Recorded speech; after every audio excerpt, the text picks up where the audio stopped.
आज हम लोग क्या पढ़ेंगे? अवकलज के अनुप्रयोग। अभी तक हम लोग क्या पढ़ लिए हैं बाबू? हमने अवकलन पढ़े हैं। अवकलन में क्या क्या पढ़े हैं? संयुक्त फलनों का अवकलन पढ़े हैं और उसमें प्रतिलोम त्रिकोणमितीय फलनों का अवकलन पढ़े हैं।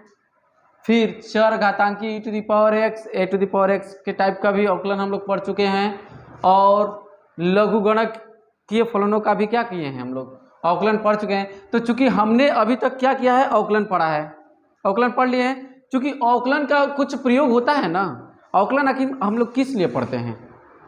अवकलन का चैप्टर बनाया किस लिए गया है?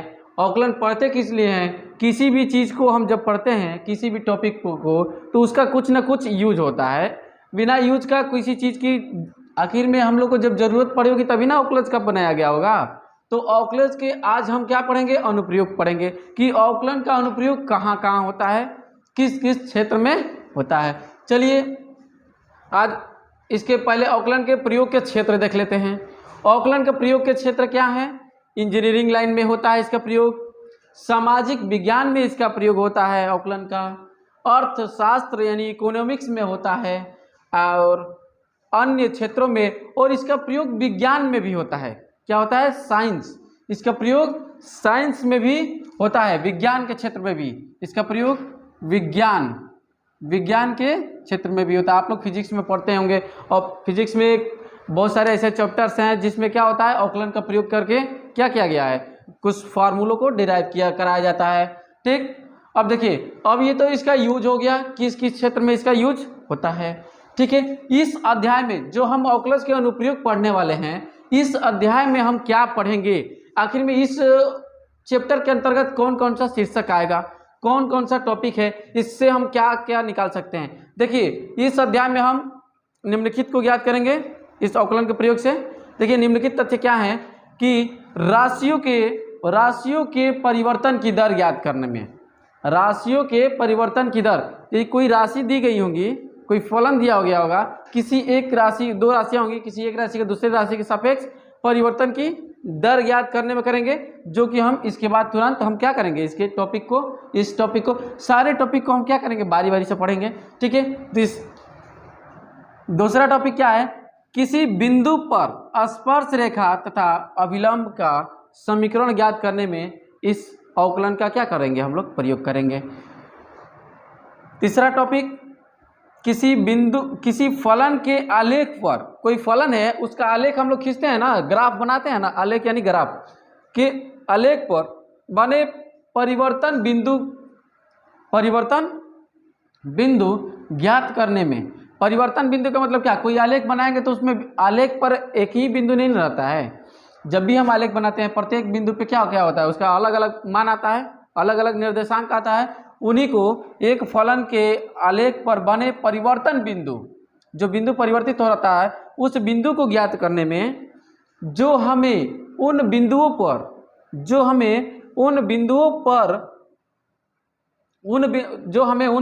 को ज्ञात करने में सहायक होता है, जिन पर फलन का मान क्या होता है? अधिकतम और न्यूनतम होता है। पहले ये पढ़ेंगे, ये वाला टॉपिक पढ़ेंगे, उसके बाद अभिलंब वाला पढ़ेंगे, उसके बाद हम क्या करेंगे?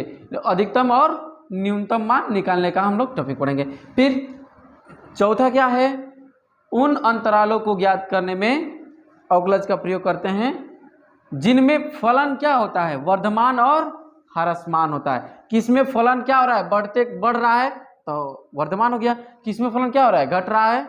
ठीक है, फलन किसमें वर्धमान है? वो उन बिंदुओं को, यानी कि वह अंतराल ज्ञात करें। अंतराल का मतलब क्या? जैसे अभी अंतराल आप पढ़ रहे थे 1 2 के बीच जो मान है, तो जैसे अंतराल आपका दे दिया गया ऐसे 2 और 3, यानी कि अंतराल का मतलब क्या? 2 और 3 के मध्य आने वाले सभी बिंदु क्या होंगे? इस अंतराल के, मैंने कोई अंतराल दिया होगा, उस अंतराल इस टाइप के बिंदु को ज्ञात करेंगे जिसपे फलन क्या होगा?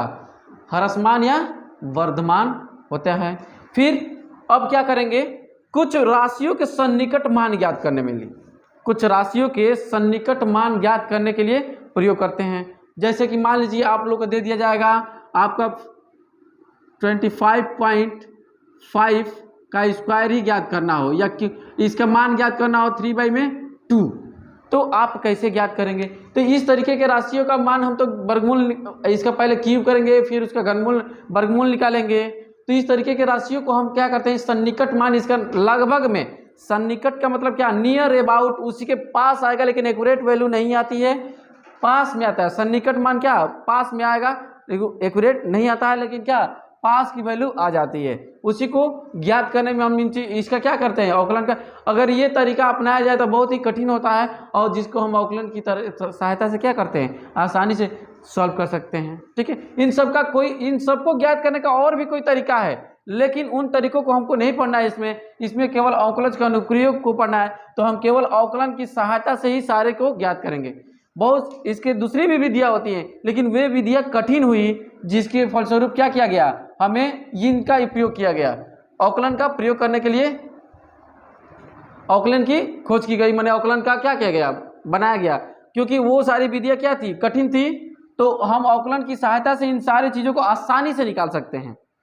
किसी भी देखिए क्या होता है कि जब कोई भी चीज़ कठिनाई करने में होती है, तो उसके लिए क्या किया जाता है, कुछ ना कुछ बनाया जाता है, या किसी चीज़ को हम लोग दिक्कत होती है तो वैज्ञानिक क्या करते हैं, आविष्कार करते हैं सुविधा के लिए। उसी सुविधा को लिए माने सरलता से करने के लिए हमें क्या किया गया, अवकलन टॉपिक बनाया गया, और उन्हीं अवकलन को हम क्या करते हैं, हम लोग इसमें प्रयोग करेंगे। इन सब को प्रयोग करने के लिए अवकलन बनाया गया, जबकि अवकलन का प्रयोग करने से पहले हमें अवकलन की जानकारी होनी चाहिए ना, कि अवकलन को कैसे सॉल्व करते हैं। तो उसलिए हमने क्या, अभी तक जो हमने पढ़ा है वो उसका मतलब कि क्या होता है अवकलन, कैसे उसको सॉल्व करते हैं, अवकलन का मतलब कि कैसे सॉल्यूशन करते हैं, इस टाइप का दिया रहा है, तो उसको अवकलन कैसे करते हैं। अब उन सब अवकलन को क्या करेंगे, इसमें प्रयोग को देखेंगे।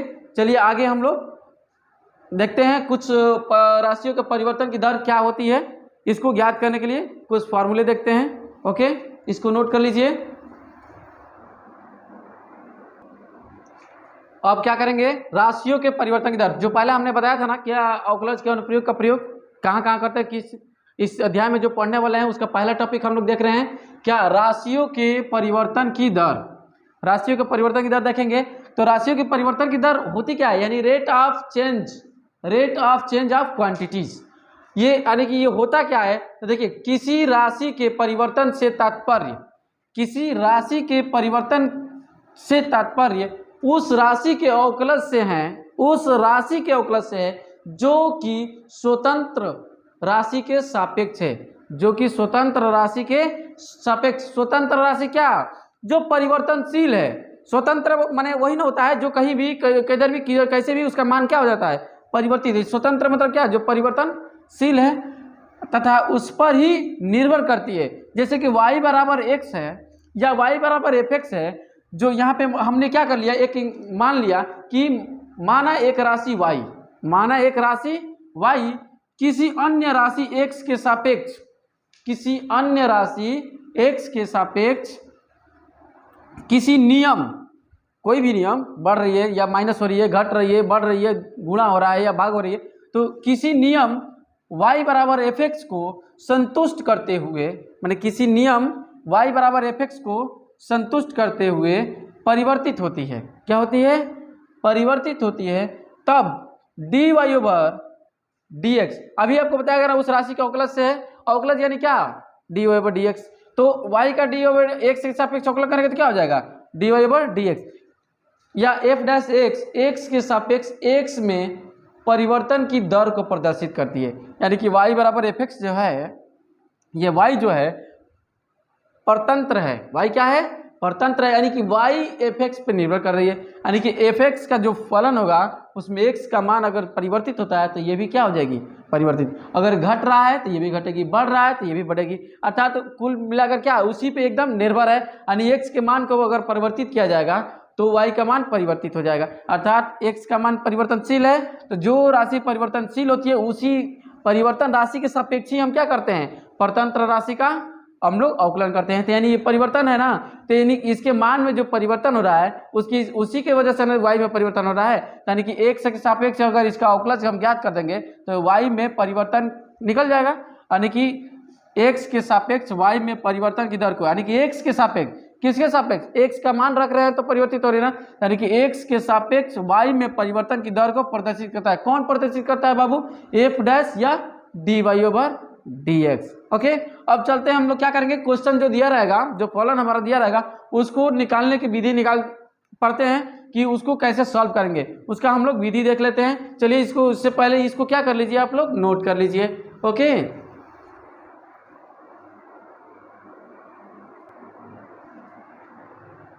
परिवर्तन की दर ज्ञात करने की विधि को देख लेते हैं।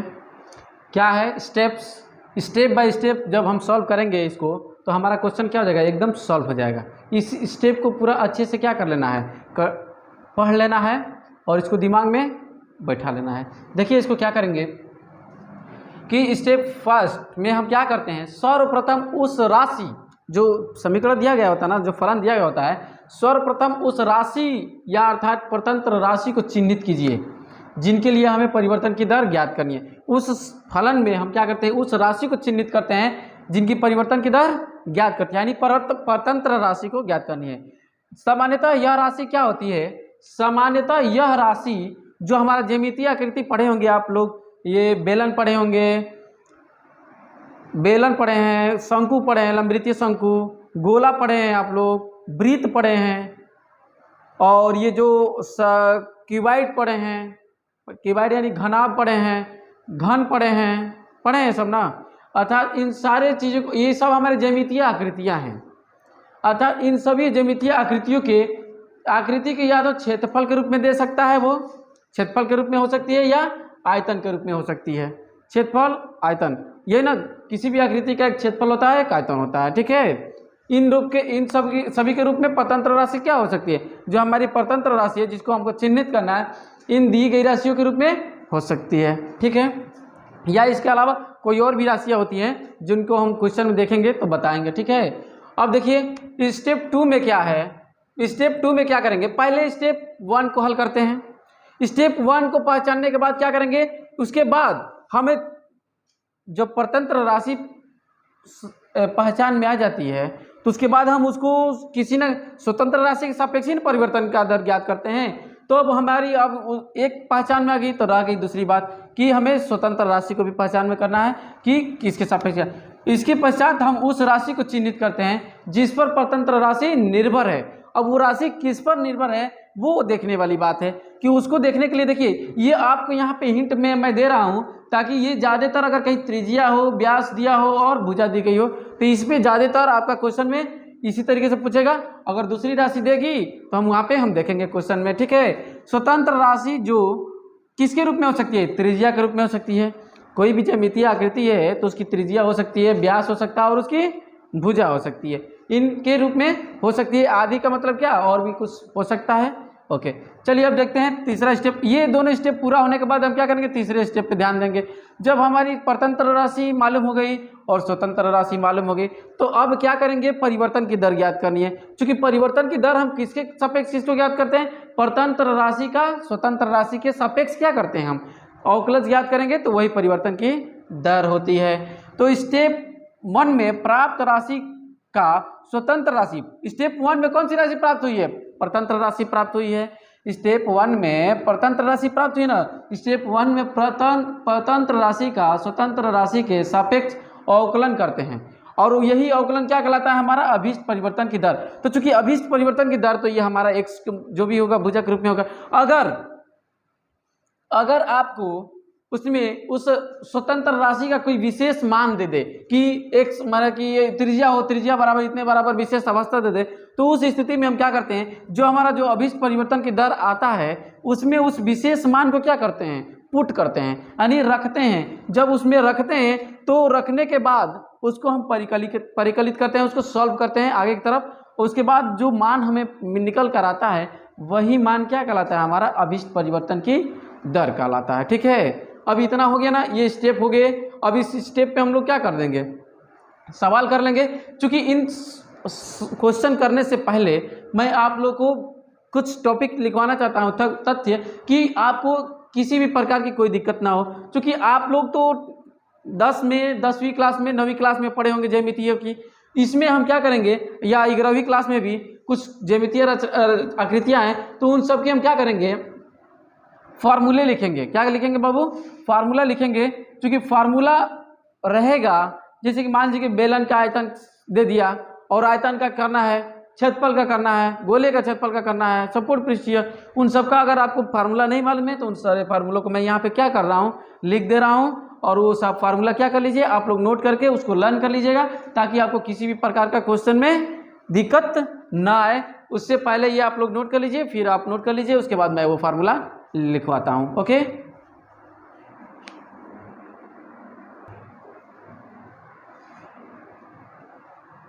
चलिए देखते हैं कुछ महत्वपूर्ण क्षेत्रफल एवं आयतन, कुछ महत्वपूर्ण फार्मूले। क्षेत्रफल लिख दिया हूँ, सॉरी, इसको ये क्या है, हमारा फार्मूले है। कुछ महत्वपूर्ण सूत्र क्या है, ये कुछ महत्वपूर्ण सूत्र, सम इम्पॉर्टेंट फार्मूले। देखिए ये जो भी हम फार्मूला लिखवाए हैं, इन सारे फार्मूलों का यूज हम क्या करेंगे, आगे क्वेश्चनों में करेंगे। ये सभी फार्मूले का यूज क्या होगा, आगे तक यूज होगा। ये कोई जरूरी नहीं है कि एक ही प्रश्नावली में यूज हो सकता है, ये आगे तक इसका यूज होगा। ठीक है, देखिए कुछ महत्वपूर्ण सूत्र क्या है सम इम्पोर्टेंट फार्मूले में। पहला कि वर्ग, मान लीजिए कोई वर्ग दिया हुआ है, तो वर्ग में क्या, वर्ग की सभी भुजाएं क्या होती है, बराबर होती हैं। ठीक है, तो वर्ग का क्षेत्रफल क्या होता है, भुजा का स्क्वायर, तथा वर्ग का परिमाप क्या होता है, 4 इंटू भुजा यानी साइड्स। ठीक है, अब चलिए आयत का क्षेत्रफल क्या होता है, आयत का क्षेत्रफल बराबर क्या होता है, लंबाई गुणे चौड़ाई, तथा इसका परिमाप क्या होता है, 2 ब्रैकेट में लंबाई प्लस चौड़ाई।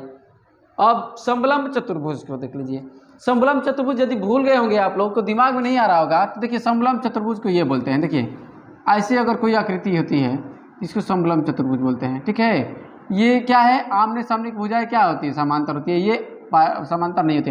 तो इन दोनों समांतर भुजाओं का योग, दोनों समांतर भुजाओं का योग, यहाँ पे 1/2 समांतर भुजाओं का योग का मतलब क्या, मान लीजिए ये 5 है और ये 6 है, तो ये 5 और 6 का योग कितना हो जाएगा, 11 हो जाएगा ना। उस तरीके के ये दोनों समांतर भुजाओं का योग। और देखिए इस समांतर भुजाओं के बीच की दूरी, तो मान लीजिए कि यहाँ से लेकर के यहाँ से बीच की दूरी दिया होगा, अगर मान लीजिए 4 है, क्या है, 4 है, तो 2 समांतर भुजाओं की दूरी क्या हो जाएगी साहब, या नहीं दिया जाता है तो इसे लंब डाल देते हैं। लंबवत जो दूरी होती है लंबवत ही ना होगी, ठीक, तिरछी दूरी तो होती नहीं, लंबवत होती है। ये 2 समांतर भुजाओं के बीच की दूरी, ये फार्मूला क्लियर हो गया। ठीक है, अब चलते हैं वृत्त का क्षेत्रफल क्या होता है बाबू, वृत्त ऐसे होता है, और जहाँ पे ये त्रिज्या होती है।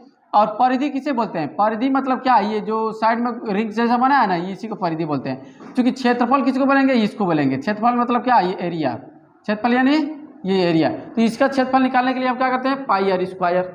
ठीक है, ये पाई आर स्क्वायर हो गया। जबकि परिमाप यानी उसकी टोटल लंबाई, तो परिधि को ही बोलेंगे 2 पाई आर होती है, जहाँ पे आर क्या है, वृत्त की त्रिज्या है। ठीक है, गोले का आयतन, गोला चूंकि इस पे 3D आकृति है, तो ये देखिए जैसे फुटबॉल हो गया, गेंद हो गया, ग्लोब हो गया, ये सब क्या है, गोले जैसे होते हैं। ठीक, इसका आयतन निकालने के लिए क्या करते हैं हम लोग, 4/3 पाई आर क्यूब। वृत्त का वृत्त 2 डायमेंशन होता है, इसलिए उसका आयतन नहीं निकलता है। और वर्ग भी 2 डायमेंशन होता है, आयत भी 2 डायमेंशन होता है, इसलिए इसका क्षेत्रफल ही केवल होता है, आयतन नहीं होता है। जिसका 3 डायमेंशन है, 3D मतलब क्या, 3 डायमेंशन, 2D मतलब क्या, 2 डायमेंशन, यानी 2 डायमेंशन का मतलब बीमाएं, जिसकी 3 बीमाएं होती हैं उसका होता है क्षेत्रफल। जो स्पेस में जगह छेकती है, घेरती है, जैसे बॉल को रखोगे स्पेस में घेरेगा। क्योंकि हम अगर वृत्त को, अगर किसी वृत्ताकार, हम किसी कारपेट हो चाहे कोई बैंगल हो, अगर उसको जमीन पर रखते हैं तो वो उसी तरह का ना होगा। जैसे कोई रेक्टेंगुलर कोई आकृति है, उसको अगर जमीन पर रख दें तो वो केवल फर्श की एरिया को घेरेगा, ऊपर नहीं। लेकिन जो 3 डायमेंशन होता है, क्या होता है, स्पेस में भी स्थान घेरता है, इसीलिए उसको हम लोग 3 डायमेंशन बोलते हैं, और उसका आयतन निकाला जाता है। ठीक है, संपूर्ण पृष्ठ का क्षेत्रफल, देखिए गोला हो गया, ये संपूर्ण पृष्ठ का क्षेत्रफल। जैसे बॉल है ना, बॉल को मान लीजिए कलर करना हो, तो क्या उसके सरफेस के एरिया को कलर करेंगे, या उस पर कोई कपड़ा चढ़ाना हो या कपड़े से ढकना हो, उसका कवर वो करना हो, तो उसको क्या करेंगे, उसके सरफेस एरिया के बराबर करते हैं, तो वही संपूर्ण पृष्ठ हो जाता है। गोले का संपूर्ण पृष्ठ, चारों तरफ का क्षेत्रफल। ठीक है, 4 पाई आर स्क्वायर होता है, इसका 4/3 पाई आर क्यूब होता है, जहां आर गोले की त्रिज्या है। ठीक है, अब आते हैं लंबवृत्तीय बेलन। बेलन जानते हैं आप लोग, पढ़े हैं, इस आकृति का होता है। बेलन कैसा होता है? ऐसे सिलिंड्रिकल टाइप का। ठीक है, तो बेलन का आयतन V बराबर पाई आर स्क्वायर एच, ये हाइट हो जाती है इसकी, ये क्या हो जाती है? हाइट हो जाती है, और ये क्या होता है? रेडियस हो जाता है। ठीक है ना, यहाँ से इसका त्रिज्या हो जाती है। ठीक है, ये हो गया संपूर्ण पृष्ठ का क्षेत्रफल। संपूर्ण पृष्ठ का क्षेत्रफल इसमें क्या होता है, चूंकि ये बेलन है ना, तो बेलन का जो वक्राकार भाग है, इसे ये मान लीजिए ये बेलन है, तो बेलन का क्या है? ये वाला भाग जो होता है वक्र पृष्ठ होता है, तो इसका वक्र पृष्ठ का क्षेत्रफल, ये वक्र पृष्ठ का क्षेत्रफल क्या होता है? 2 पाई आर एच होता है। जब इसका संपूर्ण पृष्ठ का क्षेत्रफल ये कहा जाएगा, तो मान लीजिए ये तो भाग हुआ ही, और इधर से भी कोई कवर कर दिया गया, इधर से भी कवर, तो ये भी 2 भाग हो गए ना, तो ऊपर और नीचे वृत्ताकार भाग होता है। तो चूंकि वृत्ताकार होता है, तो वृत्त का क्षेत्रफल क्या होता है? पाई आर स्क्वायर। और चूंकि 2 वृत्ताकार भाग है, तो 2 पाई आर स्क्वायर। इसमें क्या करते हैं? इसके वक्र पृष्ठीय क्षेत्रफल में और दोनों भाग का क्षेत्रफल क्या जोड़ देते हैं, तो संपूर्ण पृष्ठीय क्षेत्रफल 2 पाई आर स्क्वायर आ जाता है ना, 2 pi R H plus 2 pi R square. Okay, that's all. जहाँ एच क्या है? इसकी ऊंचाई है, लंबवत ऊंचाई है, और आर त्रिज्या है बेलन की। ओके, अब लंबवृत्तीय शंकु से, लंबवृत्तीय शंकु का आयतन आपको पता करना है। लंबवृत्तीय शंकु का आयतन होता है 1/3 पाई आर स्क्वायर एच। चूंकि लंबवृत्तीय शंकु कैसे होता है, किस आकार का? ऐसे देखिए, लंबवृत्तीय ये शंकु है, जोकर की टोपी होती है ना, वैसे ही जोकर की टोपी हो गई। आपका खेतों में गेहूं का जो टॉल लगता है, तो गेहूं अगर गेहूं को गिराया जाता है, तो गेहूं का जो टॉल होता है या किसी अनाज का टॉल लगता है, तो इसी रूप में लगता है। ऊपर से गिराते जाइए, वो क्या होता है? वैसे इसके शेप में फैलता जाता है। ठीक है, तो इस टाइप के ये शंकु के एग्जाम्पल्स हैं। और उस शंकु की त्रिज्या क्या होती है? ये जो नीचे का जो वृत्तीय भाग, एक ही वृत्तीय भाग होता है, इसलिए इसकी त्रिज्या एक होती है। ठीक है, ये जो होती है लंबवत ऊंचाई होती है, ये एच बोलते हैं। और ये ही होती है क्या? आपकी तिर्यक ऊंचाई यानी स्लैंट हाइट। तिर्यक ऊंचाई यानी स्लैंट हाइट, इसको वर्टिकल हाइट बोलते हैं, इसको रेडियस बोलते हैं इंग्लिश में। ठीक है, अब ये हो गई आपकी, तो इसका चूंकि बेलन का आयतन तो हो गया, वक्र पृष्ठ का क्षेत्रफल यानी कि वक्र पृष्ठ क्षेत्रफल क्या है? जो वक्राकार भाग है, वृत्तीय भाग को, नीचे वाले भाग को छोड़ दीजिए, केवल उसको ऊपर वाले का भाग का, तो ये वक्राकार भाग का हो गया पाई आर एल हो गया। ठीक है, तथा संपूर्ण पृष्ठीय क्षेत्रफल जब इसका निकालना होगा, जब भी किसी भी चीज़ का संपूर्ण पृष्ठ यानी कोई भी पृष्ठ छूटना नहीं चाहिए, तो ऊपर ये भी हो जाएगा और नीचे वाला हो जाएगा। नीचे वाला कभी लेंगे तो नीचे वाला एक वृत्ताकार भाग है ना, तो पाई आर एल में हम क्या करेंगे? एक वृत्ताकार भाग को जोड़ देंगे, pi R L plus pi R square. Okay, जहाँ आर त्रिज्या है, चूंकि एल स्लैंट हाइट दिया है तो ठीक है, नहीं दिया है, अगर आर दिया हुआ, एच दिया होगा, तो हम लोग इस फार्मूले से निकाल लेंगे। एल बराबर क्या होता है? कर्णी में एच स्क्वायर प्लस, यानी ऊंचाई का स्क्वायर प्लस त्रिज्या का स्क्वायर से हम लोग फार्मूला त्रिज्या ऊंचाई का निकाल सकते हैं। अगर दिया है तो ठीक है, नहीं दिया रहेगा तो इन दोनों का मालूम होना चाहिए। ठीक है, निकल जाएगी। और ये लंबवृत्तीय शंकु की ऊंचाई है। ओके, अब आ जाते हैं हम लोग समबाहु त्रिभुज के क्षेत्रफल। समबाहु त्रिभुज से मतलब समझते हैं समबाहु, बाहु यानी भुजा, बाहु यानी भुजा, और सम मतलब बराबर, सम मतलब बराबर, यानी सम यानी बराबर भुजा वाले त्रिभुज को हम लोग बोलते हैं समबाहु त्रिभुज। बराबर भुजा वाले त्रिभुज को क्या बोलते हैं हम लोग? समबाहु त्रिभुज बोलते हैं। तो समबाहु त्रिभुज का क्षेत्रफल जो होता है क्या आपका? √3/4 इंटू भुजा का स्क्वायर। ठीक है ना, समबाहु त्रिभुज की तीनों भुजा क्या होती है? बराबर होती है, और प्रत्येक कोण कितना होता है? 60 डिग्री का होता है। ठीक है, 60 अंश का। चूंकि घन भी 3 डायमेंशन आकृति है, इसमें क्या होता है? लंबाई, चौड़ाई, ऊंचाई। चूंकि घन इसको इसलिए बोलते हैं क्यूब, कि ये इसमें जो लेंथ होता है, ब्रेथ होता है, और जो हाइट होती है, यानी लंबाई, चौड़ाई और ऊंचाई तीनों क्या होती है? बराबर होती है। यानी तीनों मान लीजिए कि बराबर होती है ना, तो इसीलिए उसको क्या बोलते हैं? भुजा का क्यूब। मान लीजिए कि भुजा इसकी क्या है? x है, तो x का क्यूब हो जाएगा। इसका जब क्षेत्रफल निकालना होगा, चूंकि तब प्रत्येक भुजा जब बराबर होगी, तो चूंकि ये 6 फलकों से मिलकर बनती है ना, आपका जो घन होता है कितने फलकों से मिलकर बनता है? 6। जी लीडू छक्का खिलते हैं ना, लीडू छक्का, तो जो उसमें छक्का होता है, डाइस होता है, उसमें गिनिएगा 6 फलक होते हैं, और 6 फलक क्या होते हैं? सेम आकार के, यानी कि एक वर्गाकार होते हैं, वर्गाकार। तो वर्ग का क्षेत्रफल क्या होता है? x स्क्वायर, माने भुजा का स्क्वायर होता है। भुजा का स्क्वायर होता है ना, तो उसमें 6 फलक होते हैं। 6 फलक यानी क्या? 6 फेसेस होते हैं, एक ऊपर एक नीचे, 2 एक साइड में, एक इधर, 4, और एक सामने और एक इधर पीछे, 6 हो गया ना। तो एक का निकालेंगे तो x स्क्वायर, अगर मान लीजिए कि इसकी भुजा है तो x है, तो इसका x स्क्वायर हो जाता है। और एक्स का ये भी एक्स है, तो चूंकि ये सामने वाला का एक्स स्क्वायर तो सभी का तो एक्स स्क्वायर होगा, तो 6 गो फलक है इसीलिए 6x स्क्वायर, यानी कि 6 इंटू भुजा के स्क्वायर बोलते हैं। ओके, अब आ जाते हैं घनाभ में। चूंकि घनाभ क्या है, घनाभ में क्या होता है, लंबाई चौड़ाई और ऊंचाई अलग अलग होते हैं, ठीक है, बराबर नहीं होते, इसीलिए इसका आयतन निकालते हैं तो हम लंबाई गुणे चौड़ाई गुणे ऊंचाई लिखते हैं, ठीक है। और इसका संपूर्ण पृष्ठीय क्षेत्रफल निकालना होता है तो 2 ब्रैकेट में LB plus BH plus LH से निकालते हैं, जहां L बराबर लंबाई, B बराबर चौड़ाई और H बराबर ऊंचाई होती है। That's all. अब इतना हमारा क्या हुआ, सारे फार्मूले लिख दिए हैं। अब आप इसको क्या सभी सब फार्मूलों को समझा भी दिए हैं, इसको आपको क्या करना है बाबू, इसको लर्न करना है, याद करना है। अगर अच्छे से याद हो जाता है तो समझिए कि आपको प्रश्नावली में किसी भी प्रकार की कोई दिक्कत नहीं आएगी। तो आपसे रिक्वेस्ट है कि इसको लर्न कर लीजिएगा, तभी आपको प्रश्नावली अच्छे से समझ में आएगी। चलिए आगे हम लोग देखते हैं क्वेश्चन, इसे मिटा देते हैं, आप फार्मूले नोट कर लीजिए। फार्मूला नोट करने के बाद से क्या करते हैं हम लोग, अब क्वेश्चन देखते हैं, क्वेश्चन को सॉल्व करते हैं। Okay, just solve.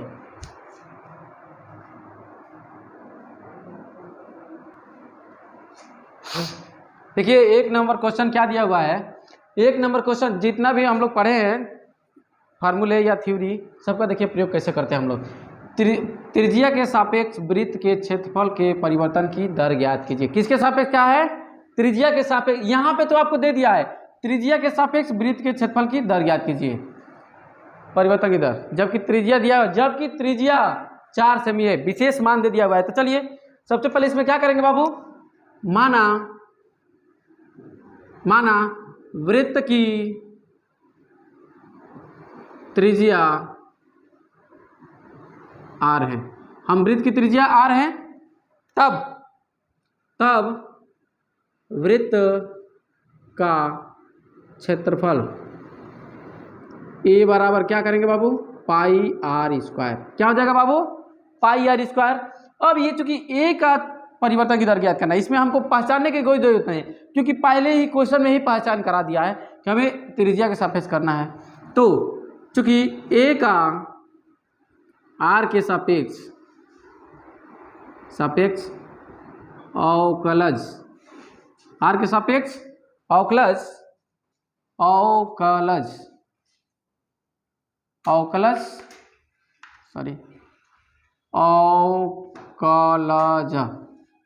ज्ञात करेंगे। तो अवकलज ज्ञात करेंगे तो क्या हो जाएगा बाबू आपका, dA/dr इक्वल टू पाई को तो छोड़ देंगे into d/dr into r square. तो इसका करेंगे तो क्या हो जाएगा बाबू, pi into 2r, r square का 2r होगा ना, अवकलन r के सापेक्ष, इतना तो जान गए आप लोग। तो अब क्या करेंगे, ये हमारा परिवर्तन की दर है, क्या है, परिवर्तन की दर है। चूंकि r बराबर 4 पर dA/dr, ठीक है ना। ये क्या करेंगे, r बराबर 4 पर क्या हो जाएगा बाबू, पाई इंटू 2 इंटू 4 कितना हो जाएगा, 8 पाई। अब चूंकि क्षेत्रफल है ना बाबू, तो क्षेत्रफल ये सेमी में दिया है ना ये, तो इसको क्या करेंगे हम लोग, इसको निकालेंगे वर्ग सेमी। क्या हो जाएगा, वर्ग सेमी, ठीक है ना। क्षेत्रफल हमारा क्या आ जाएगा, 8 पाई वर्ग सेमी। ये हमारा इसका क्वेश्चन का सलूशन है, नोट कर लीजिए। क्योंकि यहाँ पे प्रति सेमी होगा, क्योंकि वर्ग सेमी प्रति सेमी इसलिए लिखेंगे क्योंकि r हमारे क्या है, तो d, चूंकि dA/dr है ना, तो dA का क्या है, d यानी कि क्षेत्रफल का परिवर्तन है, तो 8 वर्ग से भी ये तो dA का हो गया। और चूंकि नीचे क्या है, dr है ना, नीचे dr है, तो चूंकि r भी तो सेमी में है ना, तो नीचे वाला क्या रहेगा, प्रति सेमी, ठीक है। ओके, उसको नोट कर लीजिए।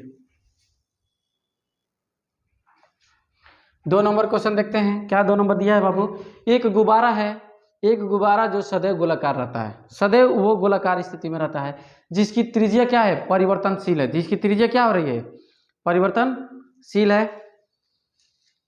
त्रिज्या r के साथ, त्रिज्या के सापेक्ष गुब्बारे के आयतन परिवर्तन की दर ज्ञात कीजिए, जबकि त्रिज्या आपका 7 सेमी दिया हुआ है, ठीक है। तो इसके लिए हम क्या करेंगे, सबसे पहले लिख लेंगे माना गुब्बारे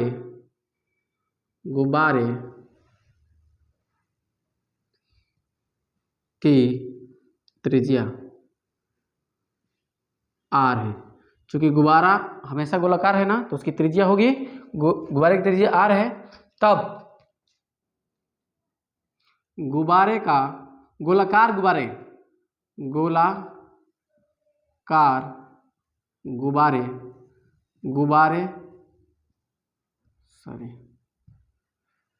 की त्रिज्या, आयतन ना, गुब्बारे का आयतन v बराबर क्या हो जाएगा 4/3 पाई आर क्यू। अभी आप लोग को फार्मूला बताया था, गोलाकार है तो एक गोले का आयतन कितना होता है 4/3 पाई आर क्यू। मैंने आपको बताया अभी जस्ट इसके पहले इसी पे, तो क्या होगा पाई आर क्यू। चूंकि इसमें ये अब आ गया, इसमें नहीं कहा है कि गुब्बारे के आयतन के परिवर्तन की दर ज्ञात कीजिए, किसके सापेक्ष, त्रिज्या के सापेक्ष कह दिया है ना, इसमें कहा है त्रिज्या के सापेक्ष, तो त्रिज्या के सापेक्ष कर देंगे भाई, हमको मालूम है। तब चूंकि v का r के सापेक्ष अवकलज कर दीजिए, क्या हो जाएगा dv/dr। तो dv/dr तो देखिए 4/3 पाई, ये तो अचर संख्या है, हम निकालेंगे किसका d/dr इंटू आर क्यू का, तो कितना हो जाएगा 4/3 पाई इंटू 3 इंटू क्या हो जाएगा r² हो जाएगा ना, 3 से 3 कैंसिल हो जाएगा। अब आ जाएगा आपका dv/dr equal to 4 pi r²। यही हमारा क्या हो जाता है कि परिवर्तन की दर है आयतन की। चूंकि आपका विशेष मान दिया हुआ है, त्रिज्या का मान दिया हुआ है, तो उस मान पे निकालते हैं। चूंकि r बराबर 7 पर dv/dr कितना हो जाएगा बाबू 4 इंटू पाई इंटू ये कितना हो जाएगा, इसको 22/7 रख दीजिए, पाई का मान 22/7 गुणे ये कितना हो जाएगा 7 रखेंगे ना, तो 7 इंटू 7 है ना, 1 7 से 7 कैंसिल हो जाएगा। तो देखिए गुणा कीजिए 8 हो जाएगा ना, 88 हो जाएगा ये इंटू 7, और इसको गुणा करेंगे तो कितना 7/56 के 6 और 7/56 और 56 में 6 जोड़ेंगे तो कि 7/56 के 6 7/56 और 56 में कैरी 5 है ना 56 में से, तो कितना हो जाएगा 600 यानी 161 हो जाएगा 616। और चूंकि ये क्या है v है ना, ऊपर क्या है v है, तो सेमी क्यूब हो जाएगा, कितना हो जाएगा सेमी क्यूब या घन सेमी क्यूब बोलिए या घन सेमी बोलिए अप्रति। और चूंकि नीचे डी आ रहा है ना, तो चूंकि आर क्या है त्रिज्या है, भुजा है, तो इसका मात्रक सेमी होता है, सेमी क्यूब प्रति सेमी यूज का मात्रक होगा, ठीक है ना। इसको घन सेमी लिखिए या सेमी क्यूब लिखिए, बात है कि 616 घन सेमी हो जाएगा, ठीक है, इसको नोट कर लीजिए।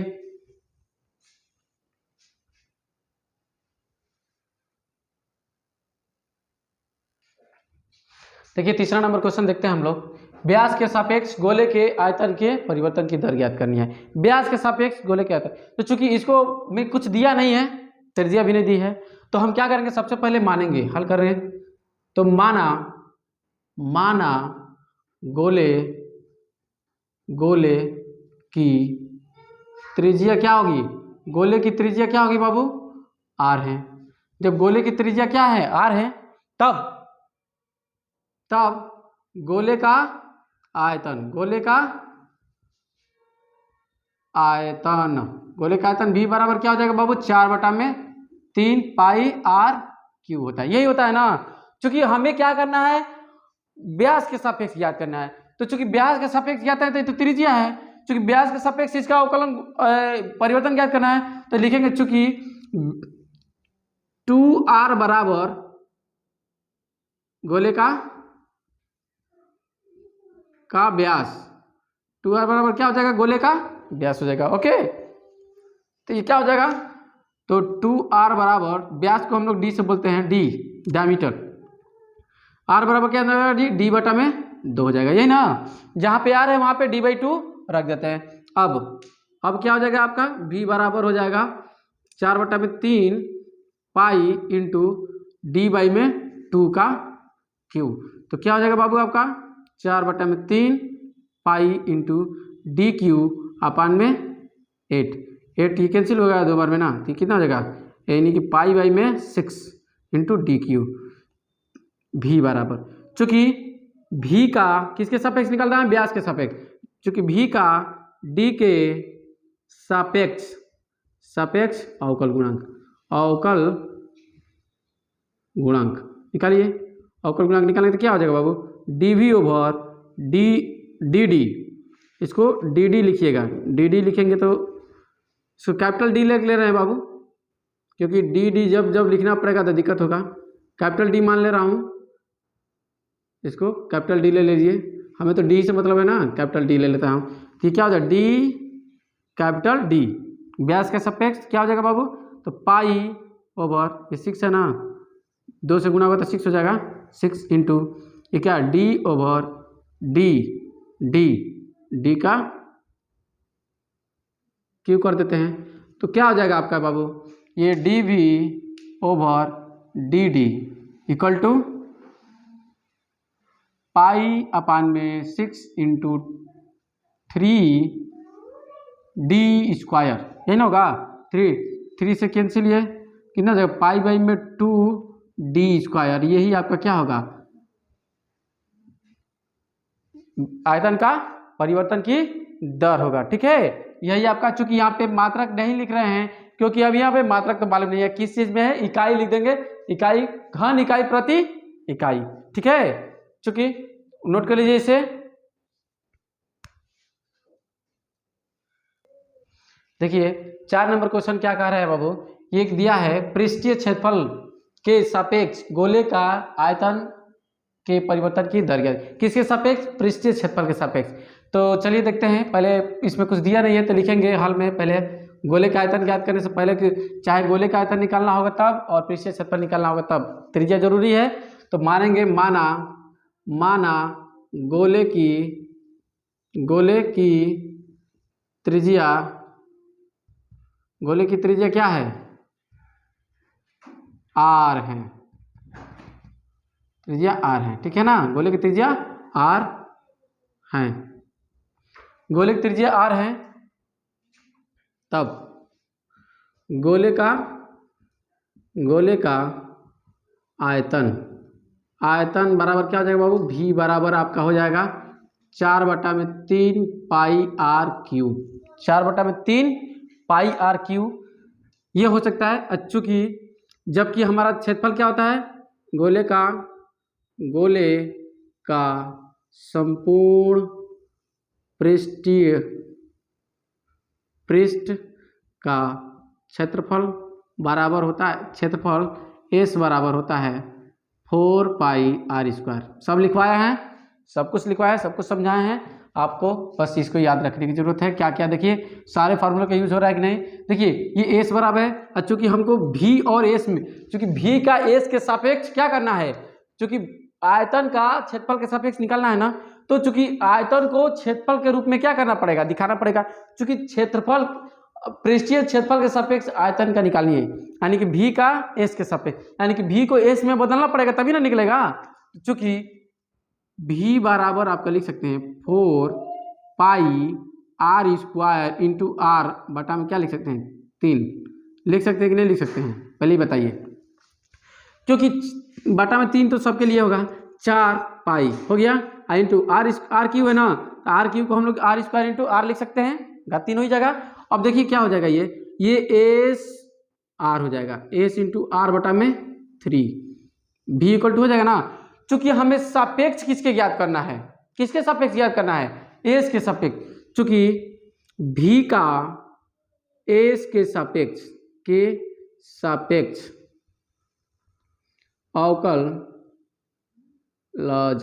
अवकलज तो dv over ds equal to, चूंकि देखिए जिसके सापेक्ष ज्ञात करेंगे वही परिवर्तनशील, वही क्या होगी परिवर्तनशील होगी, चूंकि r हमारा क्या हो जाएगा नियत हो जाएगा, s के सापेक्ष ज्ञात करना है, हाँ तो आर क्या हो जाएगा हमारे लिए परिवर्तनशील हो जाएगा, एस परिवर्तनशील, आर को नियत ले लेंगे तो आर बाई में 3 into D over D over d S, और एस का डी एस के सापेक्ष करेंगे तो कितना हो जाएगा आर बाई में 3 हो जाएगा। कितना हो जाएगा आर बाई में 3 हो जाएगा।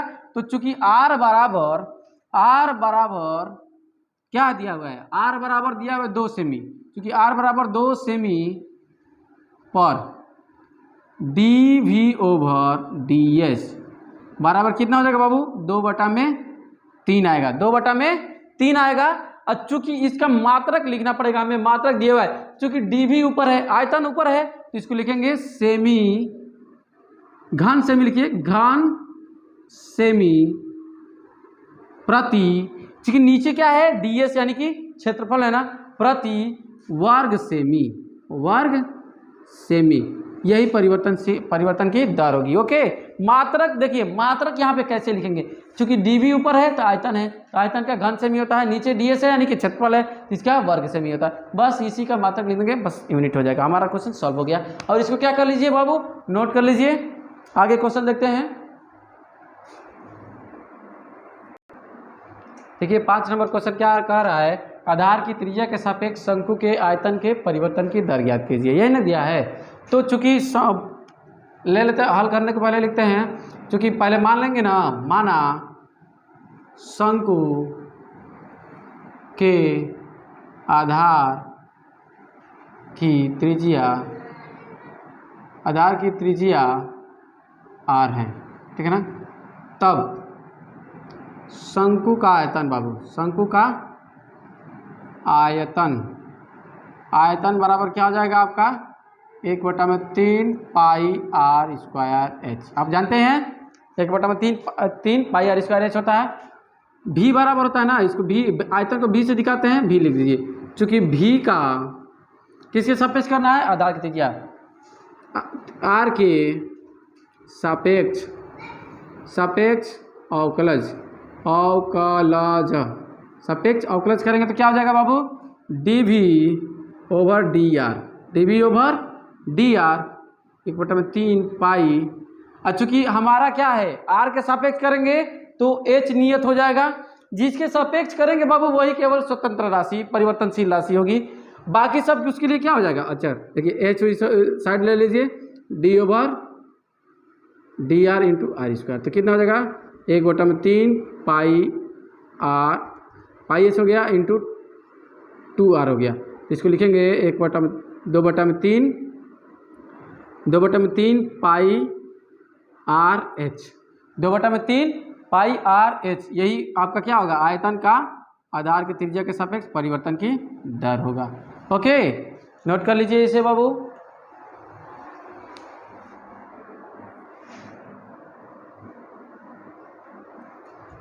देखिए त्रिज्या r तथा ऊंचाई h वाले बेलन के संपूर्ण पृष्ठीय क्षेत्रफल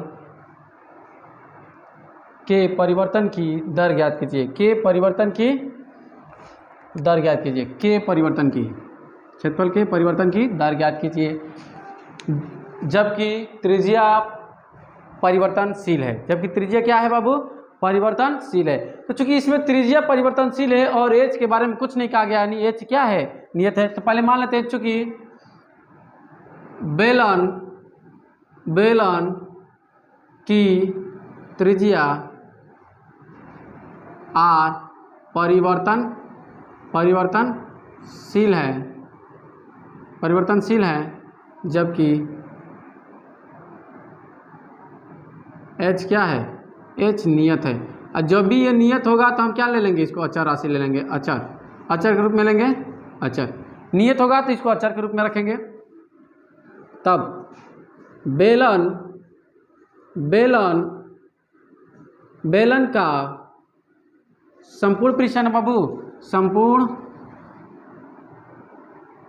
पृष्ठीय क्षेत्रफल, संपूर्ण पृष्ठ का क्षेत्रफल क्या होगा, आपको बताया, लिखवाया हूँ, क्या होता है, वक्र पृष्ठ का क्षेत्रफल 2 pi R H plus 2 pi R square, ठीक है ना। तो ये एस बराबर होता है, अतः इसका क्या, इसके सापेक्ष हम परिवर्तनशील हमारा आर है ना, तो आर के सापेक्ष करेंगे, चूँकि अतः आर एस का आर के सापेक्ष अवकलज, चूँकि हमारा जो परिवर्तनशील होता है उसी के सापेक्ष क्या करते हैं हम लोग, अवकलन करते हैं। तो चूँकि आर तो नियत है, चलिए तो इसका क्या हो जाएगा, D S over D R equal to आपका हो जाएगा 2 पाई, दो फलनों का योगफल है तो अलग अलग करेंगे, 2 pi H into D over D R का आर का करेंगे plus 2 pi into D over D R into are square. क्या हो जाएगा बाबू ये 2 पाई एच इंटू 1, इसका 1 हो जाएगा और प्लस 2 पाई इंटू ये 2r हो जाएगा। क्या हो जाएगा बाबू 2r। तो क्या हो जाएगा आपका 2 pi H plus 4 pi are हो जाएगा। इसमें त्रिज्या कुछ दिया नहीं है तो आपका यही हो जाएगा।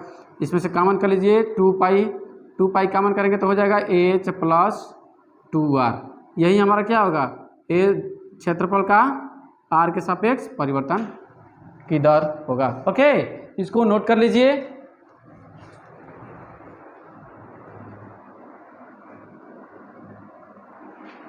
देखिए 7 नंबर क्वेश्चन क्या दिया हुआ बाबू कि यदि किसी वृत्त का क्षेत्रफल एक समान दर से बढ़ता है तो सिद्ध कीजिए कि उसके परिमाप की वृद्धि की दर त्रिज्या के व्युत्क्रमानुपाती, परिमाप की वृद्धि की दर त्रिज्या के, तो वृद्धि की दर ना, तो इसको ले लेते हैं D P over D R equal to कितना 1 बाई में आर के व्युत्क्रमानुपाती होनी चाहिए।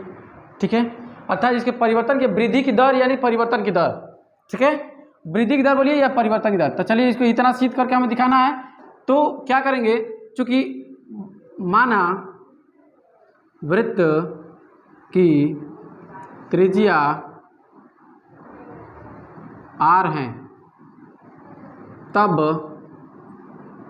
वृत्त का क्षेत्रफल ना, वृत्त का क्षेत्रफल बराबर कितना हो जाएगा बाबू, क्षेत्रफल a बराबर पाई आर स्क्वायर।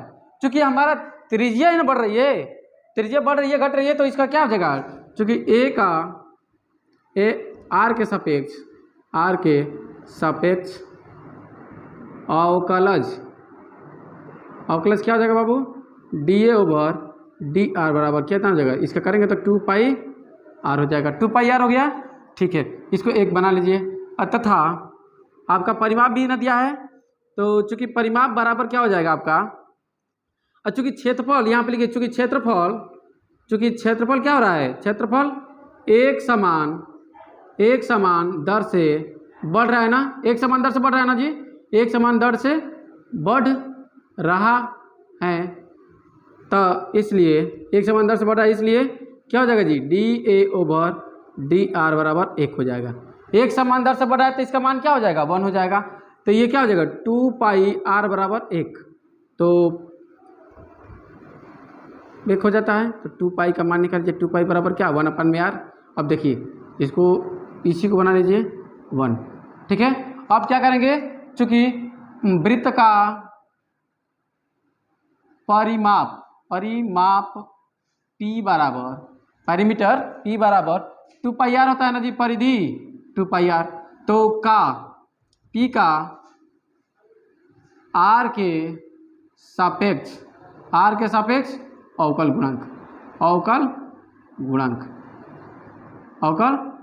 यहाँ पे लिखते हैं अवकल गुणांक। क्या हो जाएगा बाबू आपका dP over dr equal to, हम क्या ले हो जाएगा 2 पाई हो जाएगा। चूँकि इसका समीकरण 1 बना दीजिए, 2 बना दीजिए, समीकरण 1 व 2 से क्या हो जाएगा बाबू, समीकरण 1 व 2 से dP over dr equal to कितना हो जाएगा 2 पाई 1/r। ये जो क्या है 1 बाई, ये सिद्ध हो गया ना, प्रूफ करना था यही ना, 1 बाई इसका परिमाप के परिवर्तन की दर क्या हो जाएगी, त्रिज्या के व्युत्क्रमानुपाती होता है। प्रूफ हो गया। अब ये हमारा क्वेश्चन क्या हुआ, समाप्त हुआ। अगले दिन क्या देखेंगे 6.2 प्रश्नावली को हल किया जाएगा। ठीक है, इतना नोट कर लीजिए बाबू।